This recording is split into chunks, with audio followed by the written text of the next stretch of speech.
ನಮಸ್ಕಾರ, ನಾನು ಕಿರಣ್. ಸ್ವರ್ಣ ಟ್ರಾವೆಲ್ಸ್, ಮಲ್ಲೇಶ್ವರಂ, ಬೆಂಗಳೂರು, CN ರಸ್ತೆ, ಭದ್ರಾವತಿ. ನಾನೀಗ ಭಾರತದ ಪ್ರಥಮ ಹಳ್ಳಿ, ಕೊನೆಯ ಹಳ್ಳಿ ಅಂತಾರೆ, ಆದರೆ ನರೇಂದ್ರ ಮೋದಿ ಅವರು ಹೇಳ್ತಾರೆ ಇದು ಪ್ರಥಮ ಹಳ್ಳಿ, ಭಾರತದ ಫಸ್ಟ್ ವಿಲೇಜ್, ಇಂಡಿಯನ್ ಫಸ್ಟ್ ವಿಲೇಜಲ್ಲಿ ನಾನಿದ್ದೀನಿ. ಇಲ್ಲಿಂದ ನಾವು ಭಾರತ ಮತ್ತು ಪಾಕಿಸ್ತಾನ ಎರಡೂ ಕಾಣ್ತದೆ. ಈ ವಿಡಿಯೋ ಚಿತ್ರೀಕರಣದಲ್ಲಿ ಕಾಣ್ಬೋದು. ಇದು ಭಾರತದ ತ್ರಿವರ್ಣ ಧ್ವಜವನ್ನು ಇಲ್ಲಿ ಆರಿಸಿದ್ದಾರೆ. ಈ ಬೆಟ್ಟದ ತುದಿಯಿಂದ ಇಲ್ಲಿ ನೋಡಿ, ನೀವು ಕೆಂಪು ಟೋಪಿಗಳು ಹಾಕ್ಕೊಂಡಿದ್ದಾರೆ. ಇವರು ನಮ್ಮ ಪ್ರವಾಸಿಗರೆಲ್ಲರೂ ಭಾಳ ಸಂತೋಷದಿಂದ, ಆ ಕುತೂಹಲದಿಂದ ಪಾಕಿಸ್ತಾನದ ಬಾರ್ಡ್ರನ್ನ ನೋಡ್ತಾ ಇದ್ದಾರೆ. ಇದು ತಾಂಗು ವಿಲೇಜ್ ಅಂತೇಳಿ, ಇದು ಭಾರತದ ಮೊದಲನೆಯ ಹಳ್ಳಿ. ಇದಕ್ಕಿಂತ ಮುಂಚೆ ಇದು ಭಾರತದ ಲಾಸ್ಟ್ ಹಳ್ಳಿ ಅಂತಿದ್ವಿ. ನರೇಂದ್ರ ಮೋದಿಯವರು ಭಾರತದ ಮೊದಲ ಹಳ್ಳಿ, ಇಲ್ಲಿಂದಾನೇ ಭಾರತ ಪ್ರಾರಂಭ ಆಗೋದು ಅಂತ ಹೇಳ್ತಾರೆ. ಇದನ್ನು ನಾನು ಕಾಣ್ತೇನೆ. ಇದ್ರ ಸುತ್ತದಲ್ಲಿ ಈಗ ನಾನು ಎಲ್ಲ ಕಡೆ ತೋರಿಸ್ತೇನೆ ನಿಮಗೆ. ಈಗ ಈ ಸುತ್ತ ಬೆಟ್ಟ ಇದೆಯಲ್ಲ, ಈ ಮುಂಭಾಗದ ಬೆಟ್ಟದಲ್ಲಿ ಅಲ್ಲಲ್ಲಿ ನಿಮಗಿಲ್ಲಿ ನೀಟಾಗಿ ಕಾಣುತ್ತೋ ಇಲ್ಲೋ, ಅಲ್ಲಿ ಕೆಲವು ರೋಡ್ ಥರ ಕಾಣುತ್ತೆ.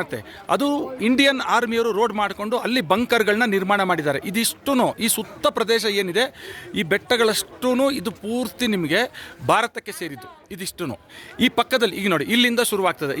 ಇದು ಪಾಕಿಸ್ತಾನಕ್ಕೆ ಸೇರಿದ್ದು ಅಂತೇಳಿ ಅವರು ಈ ಲೋಕಲ್ನಲ್ಲಿ ಒಬ್ಬರು ಗೈಡು ನಮಗೆ ನೀಟಾಗಿ ವಿವರಣೆಯನ್ನು ಮಾಡಿದರು. ಅದ್ರ ಜೊತೆಯಲ್ಲಿ ಇಲ್ಲಿ ನಾನು ಸಾಧ್ಯವಾದ ಮಟ್ಟಿಗೆ ನಿಮಗೆ ಝೂಮ್ ಮಾಡಿ ತೋರಿಸ್ತೇನೆ. ಇಲ್ಲಿ ಒಂದು ಗ್ರೀನ್ ಕಲರ್ ಕಾಣ್ತದೆ, ಹಸಿರು ಕಲರ್. ಇಲ್ಲಿ ಹತ್ರ ಇರೋದಲ್ಲ, ತುಂಬ ದೂರದಲ್ಲಿರುವಂಥ ಹಸಿರು ಕಲರ್ ಕಾಣ್ತಾ ಇರುವಂಥದ್ದು ಆ ಪ್ರದೇಶದಲ್ಲಿ ಪಾಕಿಸ್ತಾನಕ್ಕೆ ಸೇರಿದ್ದು. ಪಾಕಿಸ್ತಾನದ ಅಲ್ಲಿ ರೈತಾಪಿ ಜೀವನವನ್ನು ಮಾಡ್ಕೋತಾ ಇದ್ದಾರೆ ಅಂತೇಳಿ ಅವ್ರು ಹೇಳ್ತಾರೆ. ಅಲ್ಲೂ ಸಹ ಸಣ್ಣ ಸಣ್ಣ ರೋಡ್ಗಳು, ಬಂಕರ್ಗಳು ಕಾಣ್ತದೆ. ಬಟ್ ಈ ವಿಡಿಯೋ ಚಿತ್ರೀಕರಣದಲ್ಲಿ ನಿಮ್ಗೆ ಅಷ್ಟೆಲ್ಲ ಕಾಣುತ್ತೋ ಇಲ್ಲ ಗೊತ್ತಿಲ್ಲ. ನಾನು ಇಷ್ಟು ದೂರ ಬಂದಿದ್ದೀನಿ. ಈ ವಿಡಿಯೋ ಚಿತ್ರೀಕರಣದಲ್ಲಿ ನನ್ನ ಕೈಯಲ್ಲಾದಷ್ಟು ನಾನು ತೋರಿಸ್ಬೇಕು ಅಂತೇಳಿ ನಾನು ಇದಿಷ್ಟು ಮಾಡ್ತಾ ಇದ್ದೀನಿ. ಇದು ಈ ಕಡೆ ಎದುರುಗಡೆ ಬೆಟ್ಟಗಳೆಲ್ಲ ಪಾಕಿಸ್ತಾನಕ್ಕೆ ಸೇರಿದರೆ, ಇದೆಷ್ಟು ನಮಗೆ ಇಂಡಿಯಾಕ್ಕೆ ಸೇರಿದ್ದು. 1971ನೇ ಇಸ್ವಿಯಲ್ಲಿ ಭಾರತ ಮತ್ತು ಪಾಕಿಸ್ತಾನದಲ್ಲಿ ನಡುವೆ ಯುದ್ಧ ಆದಾಗ ಸುಮಾರು 4-5 ಹಳ್ಳಿಯನ್ನು ಭಾರತೀಯ ಸೇನೆಯವರು, ಇಂಡಿಯನ್ ಆರ್ಮಿಯವರು ವಶಪಡಿಸಿಕೊಳ್ತಾರೆ. ಅಲ್ಲಿಂದ ಇದು ಭಾರತದ ಅಧೀನದಲ್ಲಿದೆ. 1971 ಆದಮೇಲೆ ಈ ಹಳ್ಳಿಗಳು ಡಿವೈಡ್ ಆದಮೇಲೆ ಇಲ್ಲಿ ಏನಾಗುತ್ತೆ ಅಂದರೆ ಫ್ಯಾಮಿಲಿಗಳೇ ಡಿವೈಡ್ ಆಗೋದು ಅಂತ ಹೇಳ್ತಾರೆ. ಆ ಗೈಡ್ ಹೇಳ್ತಾರೆ, ನಮ್ಮ ತಂದೆ ಕಡೆಯವರೆಲ್ಲರೂ ಪಾಕಿಸ್ತಾನದಲ್ಲಿದ್ದಾರೆ, ಇವಾಗ ಪಾಕಿಸ್ತಾನಕ್ಕೆ ಸೇರಿದೆ.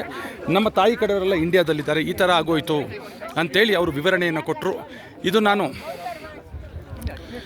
ಭಾರತದ ಕೊನೆಯ ಹಳ್ಳಿ, ಇಂಡಿಯಾ ಮತ್ತು ಪಾಕಿಸ್ತಾನ ಬಾರ್ಡ್ರ್ ಕಾಣುವಂತಹ ಪ್ರದೇಶದಿಂದ ನಾನು ಮಾಡ್ತಾ ಇದ್ದೇನೆ. ಲೇ ಲಡಾಖ್ ಪ್ರವಾಸಕ್ಕೆ ಬಂದರೆ ಇದನ್ನು ಸಾಮಾನ್ಯವಾಗಿ ನಾವು ಎಲ್ಲರೂ ಆಯೋಜನೆ ಮಾಡ್ತಾರೆ, ಅದೇ ರೀತಿ ನಾವು ಆಯೋಜನೆ ಮಾಡಿದ್ದೀವಿ. ಭಾಳ ಅದ್ಭುತವಾಗಿರುವಂಥದ್ದು.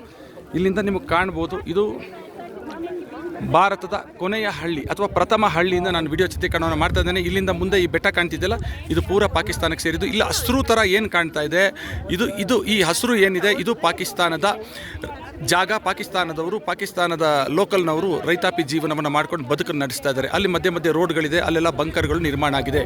ಈ ಮಧ್ಯದಲ್ಲಿ ಒಂದಷ್ಟು ಪ್ಲೇಸ್ ಇದೆ. ಈ ಜಾಗ ಜನನಿ ಬೀಡ, ಅಂದರೆ ನಾವು ಇಂಡಿಯಾದವರಾಗಲಿ ಪಾಕಿಸ್ತಾನದವರಾಗಲಿ ಯಾರು ಅಲ್ಲಿ ಹೋಗಿ ವಾಸ ಮಾಡೋದಾಗಲಿ ಓಡಾಡೋದಾಗಲಿ ಯಾವುದೂ ಇಲ್ಲ, ರಿಸ್ಟ್ರಿಕ್ಟೆಡ್ ಏರಿಯಾ ಅಂತೇಳಿ ವಿವರಣೆಯನ್ನು ಕೊಡ್ತಾರೆ. ಇದಿಷ್ಟು ವಿವರಣೆಯನ್ನು ಕೊಡ್ತಾ ನಾನು ಲೇ ಲಡಾಖ್ ಪ್ರವಾಸಕ್ಕೆ ಬಂದಂತಹ ಸಂದರ್ಭದಲ್ಲಿ ಇಂಡಿಯಾ ಮತ್ತು ಪಾಕಿಸ್ತಾನದ ಬಾರ್ಡ್ರಿಗೆ ಬಂದಿದ್ದೀವಿ. ಇಲ್ಲಿ ಈ ವಿಡಿಯೋ ಚಿತ್ರೀಕರಣವನ್ನು ಮಾಡ್ತಾ ಇದ್ದೀನಿ ಅಂತ ಹೇಳ್ತಾ ಈ ವಿಡಿಯೋ ಚಿತ್ರೀಕರಣವನ್ನು ಮುಕ್ತಾಯಗೊಳಿಸ್ತೇನೆ. ನಮಸ್ಕಾರ, ನಾನು ಕಿರಣ್. ಸ್ವರ್ಣ ಟ್ರಾವೆಲ್ಸ್, ಮಲ್ಲೇಶ್ವರಂ, ಬೆಂಗಳೂರು, CN ರಸ್ತೆ, ಭದ್ರಾವತಿ.